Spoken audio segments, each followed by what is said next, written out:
Michelle Miller has been making the rounds with a carousel preservationist. Still to come, doing the rounds. There's something wonderful about an old-fashioned merry-go-round, something beautiful, too, and nostalgic. Dedicated preservationists have been restoring some of them for us, for our kids and our grandkids. Michelle Miller takes us for a spin. There's nothing that says childhood and summer quite like a carousel. In amusement parks, on boardwalks, the air is alive with music. For adults, it brings back memories. For kids, it creates them. Even infants love it. I don't know if it's all the lights and the mirrors and the action, but kids just really go crazy for it. Artist Jane Walentas has had a lifelong love affair with carousels. I grew up in New Jersey near Palisades Park, and as a kid, spent time in Asbury Park. So I grew up with carousels, so I love carousels. Loved them so much that when her husband David was developing a stretch of New York's waterfront in the 1980s, they thought a carousel would be a perfect fit for a local park. Knowing that carousels, new or used, are hard to come by, Jane kept an eye out. And in 1984, she got lucky, buying a fire-damaged merry-go-round at an auction at the struggling Idora Amusement Park in Youngstown, Ohio. How much did you pay for it? $385,000. The wooden hand-carved carousel, built in 1922, was shipped to Jane's studio in Brooklyn for restoration.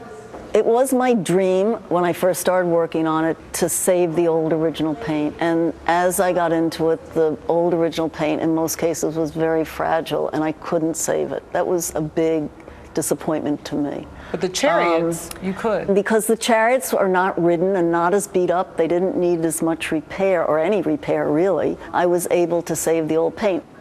Working on and off with a small staff, Jane spent the next 22 years meticulously restoring what is officially designated Philadelphia Toboggan Company number 61. I really got into it. I really loved it. Just stripping the paint took 16 years. This is the kind of paint they used to paint carousels back in the 20s. So you wanted to be precise, yes, to the T. Yes, and it really made a difference. Layer by layer, the carousel revealed its original splendor. It was a beautifully made and carved carousel. I really think the carvings are exquisite. I thought it was done beautifully when it was made, and I wanted to bring that back to life. The earliest documented reference we have to a ride for the public that really is the carousel as we might know it today in its rudimentary form is 1620 in what's now Bulgaria. Historian Barbara Charles says carousels first became popular in Europe in the 18th century, in public parks and on estates of the wealthy. They made their way to the United States about 200 years ago. At first, men used brute force to operate the rides, but that changed as technology improved. I think the golden age, you would have to say, is after you get steam power or electric power. By 1900, we have the up and down mechanism.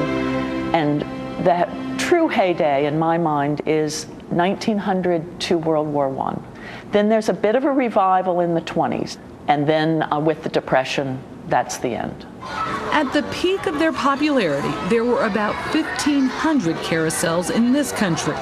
Today, there are only about 150, but they certainly are, if you want to say, coming back in favor.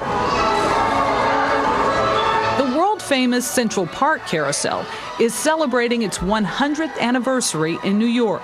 And after nearly going bankrupt, the Crescent Park Carousel in Providence, Rhode Island, is once again a big hit. And with renewed interest in carousels comes new design. This is a sketch of Andy Jackson. It was iconic figures from his childhood in Tennessee that inspired artist Red Grooms to design the Foxtrot Carousel. We have the steamboat captain, Tom Ryman, who built the Ryman Auditorium. Grooms grooms hand-painted 36 fiberglass caricatures, each a tribute to the volunteer state. Among them, the Everly Brothers, Olympic hero Wilma Rudolph, and guitar legend Chet Atkins. You used Minnie Pearl, price tag and all? I did. My mother lived next door to her in Nashville for many years. She was a good friend and a good neighbor. And of course, an absolute classic icon of Opryland. Okay, after all this, it works. Yes, it works. How do you turn it on? There's a button here. It's easy. As for Jane Walentas, she finished the restoration of her carousel in 2006, eventually spending more than $1 million of her own money. You know, when I first started working on it, I just felt it was my duty to do it once I got into it, to finish it because it needed to be restored.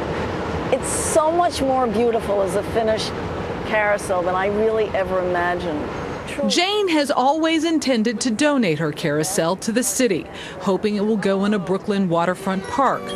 But it being New York, differences over where to put the carousel have kept it in a nearby warehouse.